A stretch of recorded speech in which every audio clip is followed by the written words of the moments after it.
Hey, this is Walt again from Raybuck Auto Body Parts. Welcome back to our channel. Today is day 7 of our Tremec Magnum 6-speed install, and last night I got a little surprise in the mail. My brand new MGW shifter came and got that just temporarily bolted in. Got the transmission up in place just to see how everything fit, and have to say, it seems like it's going to be a really nice shifter. It has this offset block which brings the shifter a little bit my way so that it's a little better reach wise. Shifter feels nice and tight. It does have real tight centering springs, so it has real nice feel to it. I like when the shifter has more of a, I guess a lot of people refer to it, notchy feel to it. Nice and tight when you shift it. This is like that.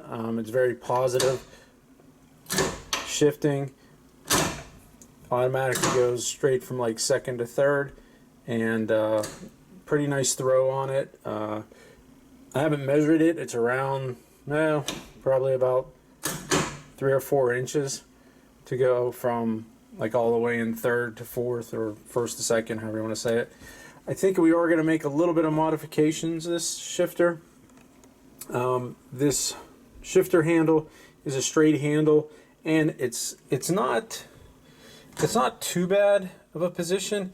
It just seems like it's a little far forward, all the way out, like I'm fully kind of stretched to get to it. So a friend of mine is a machinist. We're going to do a little bit of heat treating on it, and we're going to bend this probably about right here, maybe about 20-30 degrees back, and that should give me a little bit more comfortable shifter position. The top of this we are also going to machine down. This shifter handle, or this shifter in general, was designed for a Camaro. I think it's the fourth gen Camaro, and they have a 16mm shift ball on it, which I don't want to use. That shifter knob is real kind of bulky. I'm going to use a more classic style shifter knob that you would have found on, muscle cars and 4-speeds. But that does require milling or machining this down to a 3/8 thread. And probably what we'll do is probably down in the middle here, we'll just do a nice taper on it up to the 3/8 thread, and then put that shifter ball on there. Okay, so we are going to get started on fabricating. Well, we have the bracket, but we have to mount it onto the firewall to locate our new master cylinder for the hydraulic clutch. So that bracket has to go on there, and as I said in the previous video, that has to be welded on.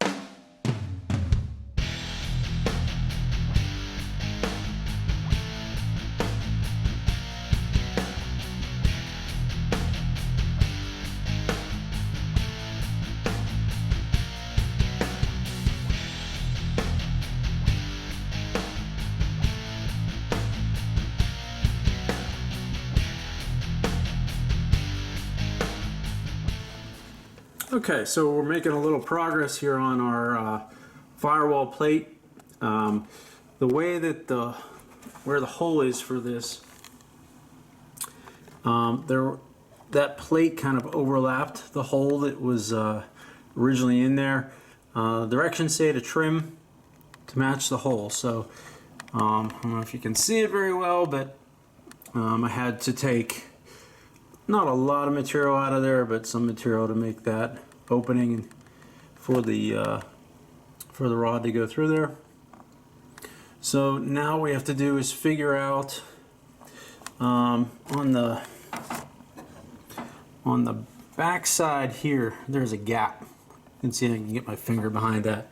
So we have to make a piece, basically something, this fits pretty flat all the way to here where this bend is, and so we have to make something to go behind there so that when we weld this in, we have something to weld to. And probably what I'm going to do is get just some like moldable window caulking and put it behind there and just kind of press that on, and that should give me like an impression of how thick I need to make it. So give that a try and see how it works. To make these pieces on the side here, you can see the thickness of this plate, and it's that thick because, again, it's supporting the master cylinder and the pressure from the pedal. But for the pieces that I have to make on the side here, to basically box this area in, I'm going to use a thinner metal.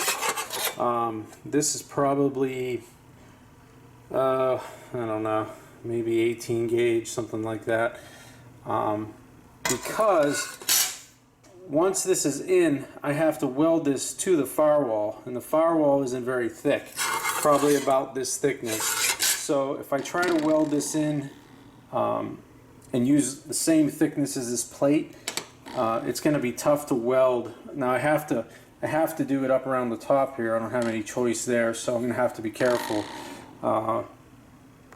But when I go to weld this in around the bottom, I don't have a lot of good access to that, so I didn't want to have a real thick piece of plate to weld to, because it's just going to make it easier for me to burn through the firewall. At least if I have two metals that are similar around this edge, I can just put some tacks around there to hold it, and probably just have to put some seam sealer on it, and it should hold pretty well. This plate is pretty rigid, so once it's all bolted in and welded, it's definitely not going anywhere. But so I'm going to make these little plates and move on with trying to get this fitted up.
Okay, so my plan to use this this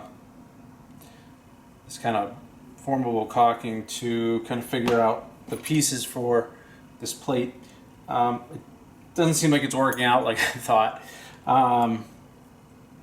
This gap is pretty big. It's just hard to judge. The firewall is fairly flat, but it has a little bit of a contour.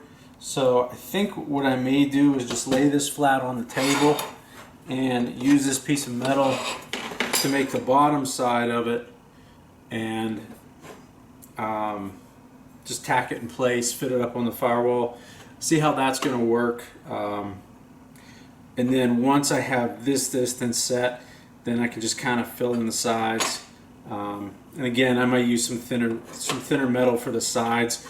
I think with this bolted in and a thicker piece of metal on the bottom, I'll be able to probably get a decent angle with this to weld it. So should be able to get that welded in, and that will hold this nice and tight.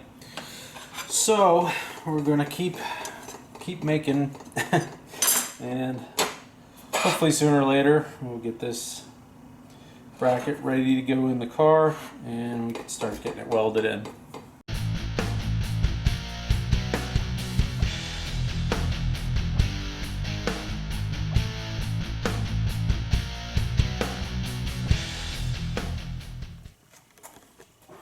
Okay, we got the bracket pretty much fitted.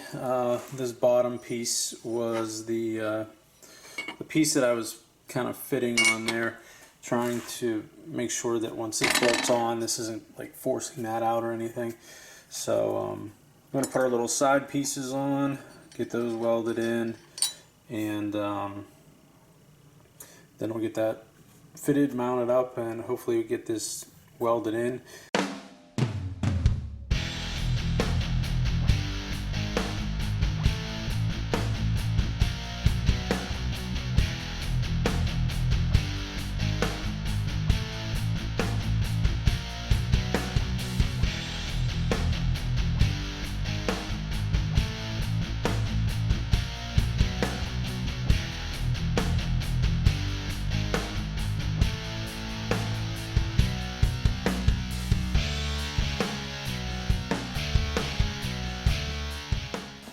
All right, we got the plate mounted up on the firewall, got it all bolted in, got our little side plates on there. I would show them to you, but it's almost impossible to see them down there.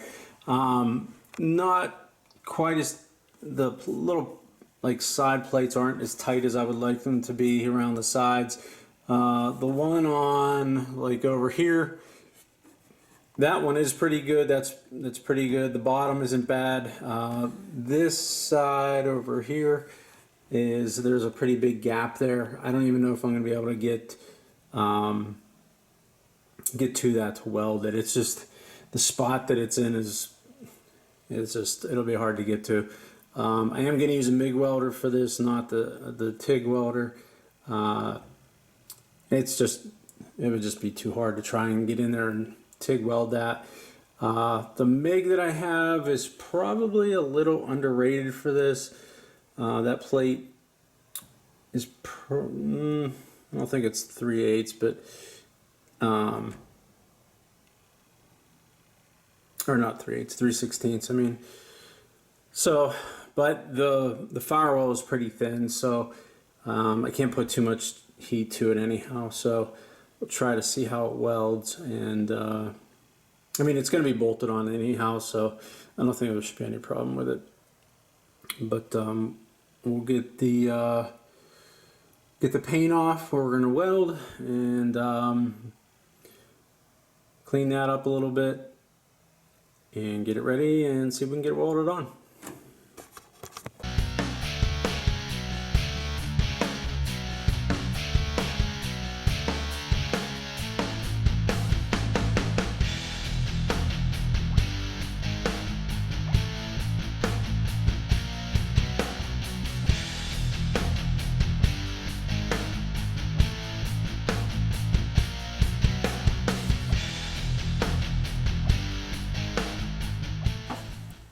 Well, we got it welded in.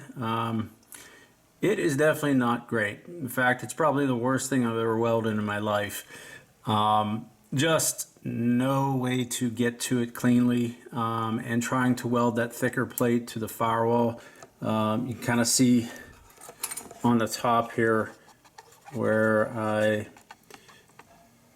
poked a hole in it, burned through a little bit. The welds are heavy and droopy and just not pretty at all. In fact, like down around the bottom, I was just kind of putting some heavy tack welds in. The bottom side I was able to get to. Again, it's just lumpy looking, but I had to kind of come up from the bottom and get to that. That is welded pretty good, so I'm not really concerned about the strength of it. Yeah, definitely, if you're going to do this on a car, it needs to be done when you have the car like totally stripped down and the firewall is bare, because the access to this area is just really hard to get to with anything in the car, and the engine compartment's a mess and there's just crap everywhere. So it's done, but I got a lot of cleanup work ahead of me. Try to clean up these welds a little bit. I don't know what I'm going to do with that hole. At first I thought maybe I'll try just welding it up on a lower heat setting, but it seems like it just keeps busting through. That was, when I started stripping some of the paint off, I noticed that area was kind of pitted, so it looked like I had put some oh, what do they call it? The spray high build primer on it. So I must have ground all that down and filled in some of those pits, and when I got to that area it just kind of blew out. So like I said, it'll hold. The whole top's bolted in, so that's definitely not going anywhere. The bottom, even though it's ugly, it is welded well enough, I think, to hold it. There's not a lot of pressure on that master cylinder, so should be fine. Again, though, if you're going to tackle this, do it when you have the car all apart. I'm kind of pushing to get this done. I want to have this thing out before the snow starts falling around here. I want to take it for a ride and just put some miles on it before winter, so I'm kind of pushing to get it done, which probably isn't the best way to do it, but I want to drive the car, so that's what I'm doing. But yeah, so that's all for that, and we'll get it cleaned up and get it painted somehow. I don't even know how I'm going to do that because you can't really get to anything, but keep moving on. Okay, so we got this in. Just put a little seam sealer around it to seal it up, and just hit it with a coat of paint. It's really hard to see now that it's painted, but the welds still look as crappy as they did before, but at least it's painted now. We can get on to putting more parts on and getting this thing on the road.